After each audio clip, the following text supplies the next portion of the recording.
welcome to the Jill Lublin Show. So excited that you're here today and grateful, and you will be too, because our guest today is Stacy Ingram. She's a dedicated mental toughness coach. Ooh, I like that. Specializing in empowering young athletes and performers to overcome the invisible barriers that often hinder their performance. And she focuses on the mental side of the game.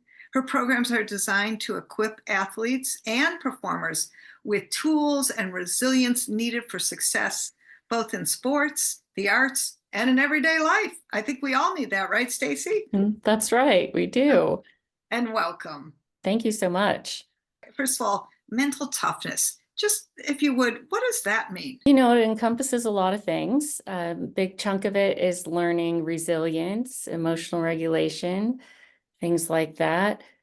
Kids go through so much at this age, but it can be everything from performance anxiety to how to set goals, to how to handle yourself in a situation that made you really mad, and then just different techniques to be at your best mentally. And the skills they learn are for their sport, but they are truly also for their life later down the road. And what age of children? Usually I've had a few younger, but for the most part, it's typically teens, so middle school, high school.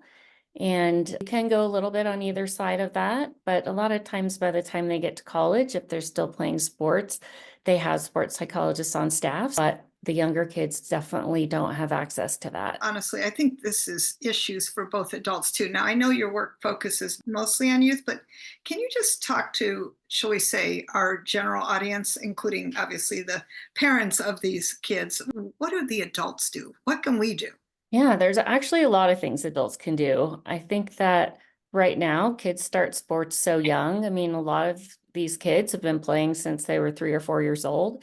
And the amount of pressure that mounts over that period of time can become pretty large, and their family can become very invested, both financially, but also emotionally, which is a good thing, but also a bad thing, because sometimes it puts a lot of pressure on kids that they're not prepared to handle. So a lot of times it's important for parents to really make connections with their child that has nothing to do with their sport, so that they feel like win or lose, they love me just the same. You'd be Yeah. surprised how many kids feel like that is not the case, even though, of course, in most cases it is. Parents love them win or lose, but as a child, you don't always, or a teen, you don't always feel like that when you've had so much emphasis put on that in your life.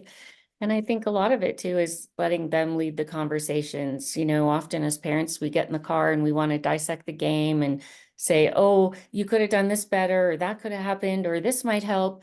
And right then, our kids are exhausted. They don't want to listen right then. They might want to talk about it later, but just kind of letting them lead those conversations and not trying to be their coach, but just trying to be their parent really help a lot. Yeah, and don't hit them up when they're too tired, right? Just like all of us. And Right. I think that's, again, good advice for all of us. And, if you want to change performance, it's probably not best when you're too tired, right? Or to hear Mhm. suggestions, I'll call it. Yes, you don't listen at your best at that point, for sure. Right. You talk about something called the belief loop. Can you explain that a little bit? Yes, I can. So this obviously is incredibly relevant as teens. It's relevant throughout our life, but it comes down to a lot of the self-talk that we all experience. And our brain is a tricky thing, but it has something called neuroplasticity that really makes some of these things we hear in our mind ingrained, whether they're good or bad. And that's why, positive self-talk is so important. But with the belief loop, usually there's some kind of situation that happens. You have a thought about that situation, and then you're able to sort of accept that thought or reject that thought. A lot of times we're afraid, we think the first thing is right. And it's like, wait a minute, it's not. So you can accept or reject. And then, that typically leads to feelings, actions, and results. Hmm. And that's why it becomes this big loop is, depending on what thoughts you accept or reject. And, as humans, we just are complicated. So a lot of times we know this answer, and we make up the middle. And it's like, wait a minute, the middle totally changed everything. And I think, again, I know you working with the teens, but really this is relevant, and the younger people too, but this is really relevant for all of us, which is why I want to have you on the show. Is what do we do? I mean, these are intense times. People are anxious, maybe not Mhm. feeling like they're performing as well. So, other good advice for them? What would you say? No, you're absolutely right. I mean, I think that a lot of the skills that I teach around stress, anxiety, how to do goal setting, it is a lot around the self-talk, things like that, how to get yourself relaxed, how to address difficult emotions and situations. And just a really quick thing on self-talk, so it's something short, is if you hear that voice in your head, like Mickey Mouse or some kind of cartoon character, you're not going to take it seriously at all. You're just kind of like, that's silly. Versus when we hear it as something serious, we sometimes absorb those feelings.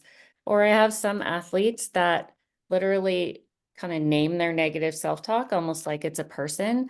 So when that starts to come up in their mind, especially right before a game or something like that, they can say, Taz, no time today.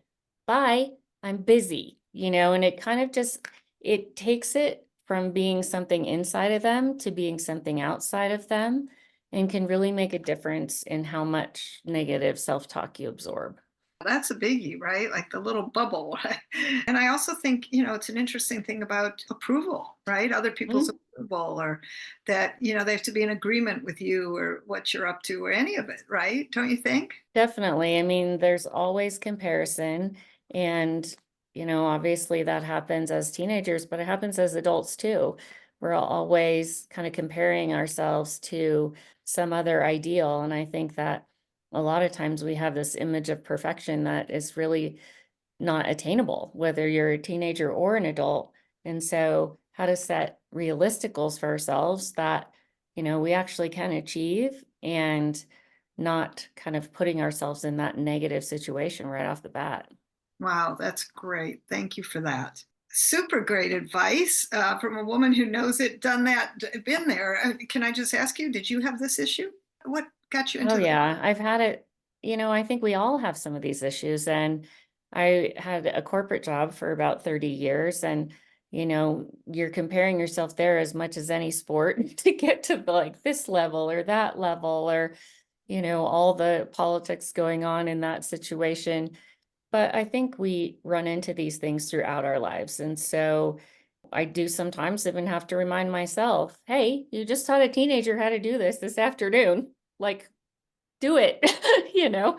So it's an active process, I think, managing our mental health. And it's something that we all need to get good at because, like you mentioned, there's so much going on in the world right now that we have a lot of stress, even though many of the things aren't things we have any control over at all.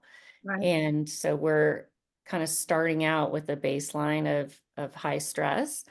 So the more we have tools to function through situations like that, the better we'll be. Beautifully said. I love that.